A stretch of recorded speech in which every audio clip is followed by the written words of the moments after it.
And Susan Page is Washington Bureau Chief for USA Today. Good enough to join us now. Susan, good morning to you. Good morning. Let's begin with healthcare. The report, the promise of insurance for everybody. What do you make of it, and where do you see it going? Well, this is a goal that we've, of course, had as a nation for decades and had a lot of trouble reaching. And what we don't have now are details about how this would work. You know, there's Speaker Paul Ryan has talked about universal access to health care as opposed to universal coverage. They're two different things. It'd be easier to have universal access, also a big goal. And I think we really need to see the details of how this would work. Do you have a sense that there are details to see?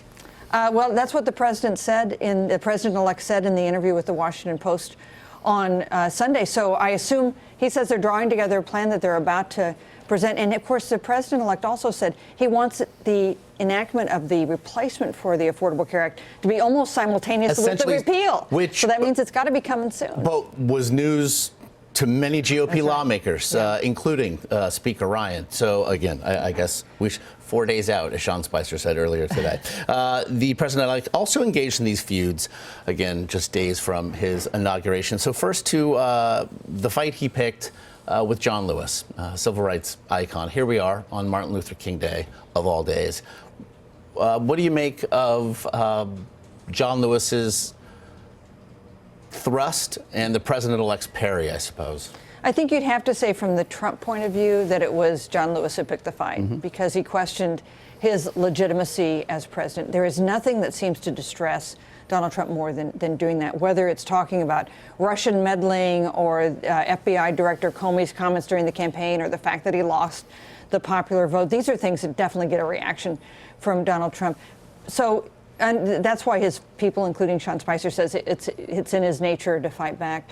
I think there was concern and distress about the way he fought back by saying that John Lewis was all talk and no action. John Lewis, of course, a civil rights icon who endured beatings and jailings in the battle for civil rights. No more revered figure living in America today in the civil rights struggle than John Lewis. And, you know, the fact is when you talk to African Americans, including African American members of Congress, they took great offense at Donald Trump questioning the legitimacy of their president, of Barack Obama, by suggesting he wasn't born in this country, a discredited theory. So there's definitely signs of tension here between the new president and a big part of America, including African Americans.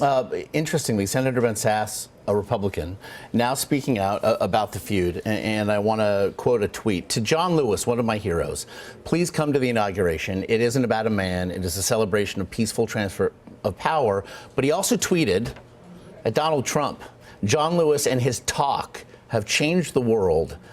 It would seem the senator is either trying to thread the finest of needles here or perhaps picking a bit of a scrap on both sides. But there is a debate going on in Washington now among some members of Congress, particularly Democrats, about if you go to the inauguration, are you honoring Donald Trump or are you honoring American democracy? And I think members of Congress are coming down in different places on that. We think about 20 members of Congress so far have announced they will not attend the inauguration. We should remember that this is, as with so many things with Donald Trump, unprecedented.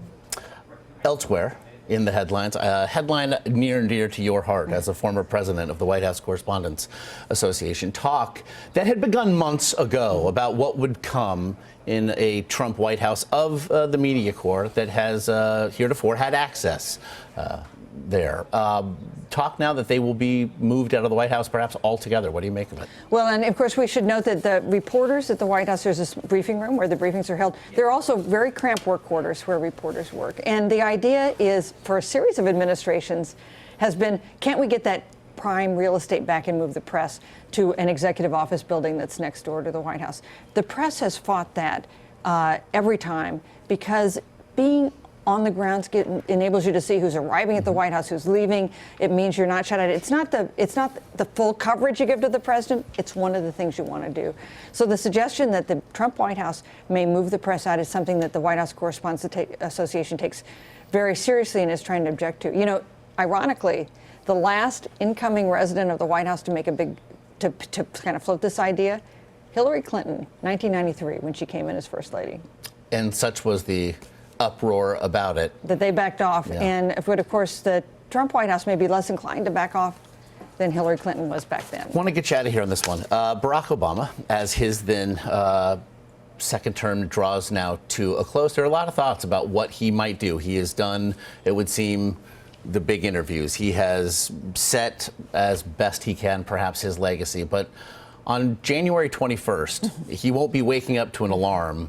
What is it, though, that you think ultimately he wants to do? Here's something that Democrats are debating. What will he do in terms of combating this new president? You know, there's no modern history of a president taking a big partisan role when he's left office against his successor. Will this be different? And according to people who are close to President Obama, they say they don't think he's going to be the day-to-day point man on the Democratic talking points against against Donald Trump. But if there's something like a Muslim ban, something that seems very fundamental, that they think former President Obama will speak up. As you said, we live in times without precedent right now. Susan Page, as always, really appreciate it. Thank you.